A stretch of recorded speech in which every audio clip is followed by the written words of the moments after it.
Everyone, welcome to the teachers journey. CTET paper 1 and 2 के लिए Hindi pedagogy series में आज हम करने वाले हैं लेक्चर 7, जो कि है अधिगम अक्षमताएं, यानी कि लर्निंग डिसेबिलिटीज़, डिसलेक्सिया, डिसग्राफिया, डिसकैल्कुलिया और बहुत सारी इसमें हम डिसेबिलिटीज़ के बारे में पढ़ेंगे। इससे पहले देख लीजिए हिंदी का सिलेबस, जो कि हम कवर कर चुके हैं लेक्चर 5 तक। इसमें हमने भाषा अधिगम एवं अर्जन, भाषा शिक्षण के सिद्धांत, इसके कार्य, बोलने और सुनने की भूमिका और भाषा अधिगम में व्याकरण की भूमिका, ये सब हम कर चुके हैं। और भाषा विविधता वाले कक्ष की समस्याएं के 2 पार्ट्स हैं, जिसका यह आज 2nd पार्ट है। इसके साथ ही हम और भी बहुत सारे सब्जेक्ट्स के फुल सीटेट सिलेबस को कवर कर रहे हैं। उसके लिए आप बने रहिए हमारे साथ, क्योंकि अगर आप इसको फुल सिलेबस को कवर करना चाहते हैं तो इसके साथ आपको जुड़े रहना पड़ेगा इसकी अपडेट्स के लिए, और इसकी लिंक आपको डिस्क्रिप्शन बॉक्स में मिल जाएगी। So let's start.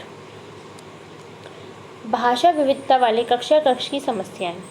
बच्चे शिक्षण संबंधी विकारों से ग्रस्त होते हैं, जिन्हें पढ़ने, लिखने, समझने में मुश्किल होती है, और कुछ अक्षमताएं होती हैं जिसके कारण मस्तिष्क को उचित रूप से उपयुक्त सूचना नहीं मिल पाती है, जो कि निम्नलिखित हैं। बच्चे जो हैं विभिन्न विकारों से ग्रस्त होंगे। वो किस बेस पे ग्रस्त हो सकते हैं, कैसे ग्रस्त हो सकते हैं? या तो वो हेरिडिटिकल फैक्टर्स होंगे, यानी कि आनुवांशिक कारण हो सकते हैं, या फिर एनवायरमेंटल फैक्टर्स हो सकते हैं, यानी कि पर्यावरणीय कारण हो सकते हैं, जिससे बच्चे विभिन्न विकारों से ग्रस्त हो सकते हैं। अब उन विकारों में उन्हें पढ़ने में भी समस्या हो सकती है, लिखने में भी, समझने में भी मुश्किल हो सकती है विभिन्न विषयों को। तो ये इनकी अक्षमताएं होती हैं, जिन्हें विभिन्न भागों में बांटा गया है, जिन्हें अलग अलग नाम दिए गए हैं। तो पहला है डिसलेक्सिया। अब डिसलेक्सिया किसे कहते हैं? जब अगर बच्चे को पढ़ने में कठिनाई होती है। देखिए, इस तरह के प्रश्न जो है वो पेडागोजी में ही नहीं, सीडीपी में भी, स्टेट टेट्स में, सीडीपी में भी क्वेश्चंस ये पूछ लिए जाते हैं। तो देखिए, डिसलेक्सिया क्या है? जब पढ़ने में कठिनाई है, बच्चे को पढ़ने में कठिनाई होती है, तो वो ध्वनि को नहीं समझेगा, शब्द की पहचान नहीं कर पाएगा। ये हो गया डिसलेक्सिया। अगला है डिसग्राफिया। अब देखिए, नेम से ही पता चल रहा है डिसग्राफिया। तो ग्राफ से हम क्या रिलेट करेंगे इसको, कि लिखने में शब्दों की बनावट को नहीं पहचान पाते और इसके कारण शब्दों को उल्टा सीधा और अशुद्ध लिखते हैं। तो डिसग्राफिया का मतलब हुआ जब बच्चे को लिखने में कठिनाई होती है। अब वो उल्टा कैसे लिख सकते हैं? वो 6 को 9 बना सकते हैं और 9 को 6 बना सकते हैं। इसी तरह से उन्हें अगर BY बाय लिखना है तो वो Y भी लिख सकते हैं। ये वर्ड्स वो आगे पीछे कर सकते हैं, उन्हें लिखने में दिक्कत होगी। अगला है डिसकैल्कुलिया। अब डिसकैल्कुलिया जैसे कि कैलकुलेशन से रिलेटेड यहाँ पर हम जान पा रहे हैं कि कैलकुलेशन वर्ड यहाँ पर यूज़ हो रहा है। तो ये क्या है? कैलकुलेशन से रिलेटेड इसमें दिक्कत होगी बच्चों को। गणित के अंकों को वो नहीं समझ पाएंगे, सूत्रों को याद नहीं कर पाएंगे, व्यवस्थित नहीं कर पाएंगे और उनको हल नहीं कर पाएंगे। तो ये है डिसकैल्कुलिया। फिर है अगला है मंद बुद्धि। 70 से कम बुद्धि लब्धि वाले जो बच्चे होते हैं वो मंद बुद्धि की श्रेणी में आते हैं। उनकी स्मरण शक्ति बहुत ज़्यादा कमज़ोर होती है और कम बुद्धिमत्ता के कारण भाषा शिक्षण में समस्याओं का सामना करना पड़ता है।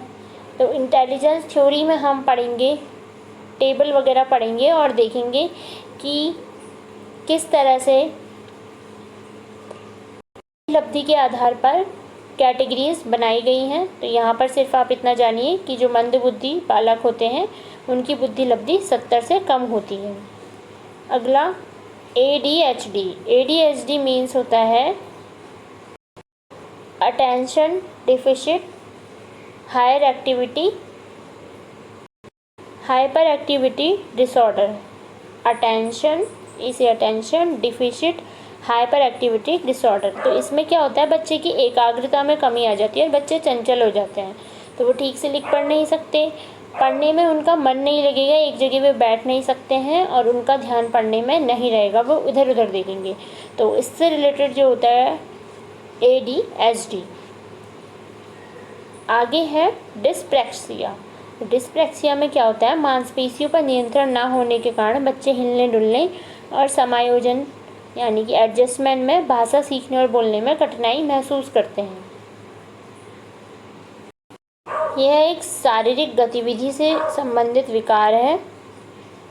शारीरिक गतिविधि से संबंधित यह एक विकार है जिसमें बच्चे समायोजन में दिक्कत करेंगे महसूस।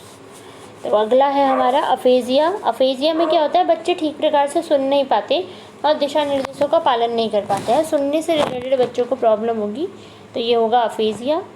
तो यहाँ तक हमने जो इसके मुख्य अक्षमताएं हैं वो हमने पढ़ ली हैं। अब हम इसके प्रश्न देख लेते हैं। तो पहला प्रश्न है, पठन में आने वाली समस्या का नाम है। तो अभी हमने पढ़ा, पढ़ने में आने वाली समस्या। अगर बच्चा पढ़ नहीं पाएगा, जो भी वो लिखा है वो शब्दों की पहचान नहीं कर पाएगा, उसको पढ़ नहीं पाएगा, तो क्या कहेंगे, डिस्ग्राफिया, डिसलेक्सिया, अफेजिया या फिर डिसकैल्कुलिया। तो देखिए अफेजिया और डिसकैल्कुलिया तो यहीं रॉन्ग हो जाते हैं, और डिस्ग्राफिया है हमारा जो लिखने से रिलेटेड यानी कि ग्राफ से रिलेटेड, तो डिसलेक्सिया इसका करेक्ट आंसर हो जाएगा। इस तरह से एलिमिनेशन मेथड का यूज़ करके आप भी बहुत जल्दी इन क्वेश्चंस को सॉल्व कर पाएंगे। अगला क्वेश्चन, मांसपेशियों पर नियंत्रण ना होना कहलाता है। तो मांसपेशियों पर नियंत्रण नहीं है बच्चे का, यानी कि शारीरिक गतिविधि जो है उसकी वो बाधित हो रही है, तो ये क्या है, डिस्प्रैक्सिया। ADHD क्या था, attention deficit hyper activity disorder, जिसमें बच्चे को चंचलता होती है, वो एक स्थान पर ध्यान केंद्रित नहीं कर पाता है। डिस्ग्राफिया क्या था, जब बच्चे को लिखने से रिलेटेड दिक्कत होगी, बनावट वो शब्दों की नहीं जान पाएगा। अगला प्रश्न है, निदान और उपचार के समय शिक्षक का रवैया कैसा होना चाहिए, निदानात्मक, उपचारात्मक, नकारात्मक या फिर सकारात्मक। तो देखिए निदानात्मक उपचारात्मक तो होना ही चाहिए। अब निदान और उपचार इसमें पहले से दिया है, तो इसके समय कैसा रवैया होना चाहिए, सकारात्मक होना चाहिए। तो ऑप्शन नंबर 4 इसका करेक्ट आंसर हो जाएगा।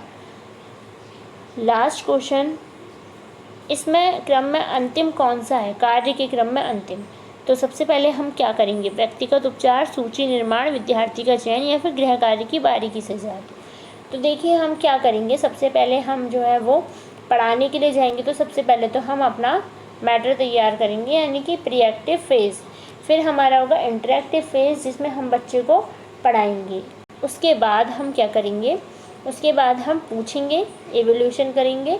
तो बच्चे हमें फीडबैक देंगे, तो जिस बच्चे को नहीं आ रहा होगा यानी कि हम विद्यार्थी का चयन करेंगे, और विद्यार्थी का चयन करने के बाद उसकी समस्या को जानेंगे, निदान करेंगे और उसके बाद उसका उपचार करेंगे।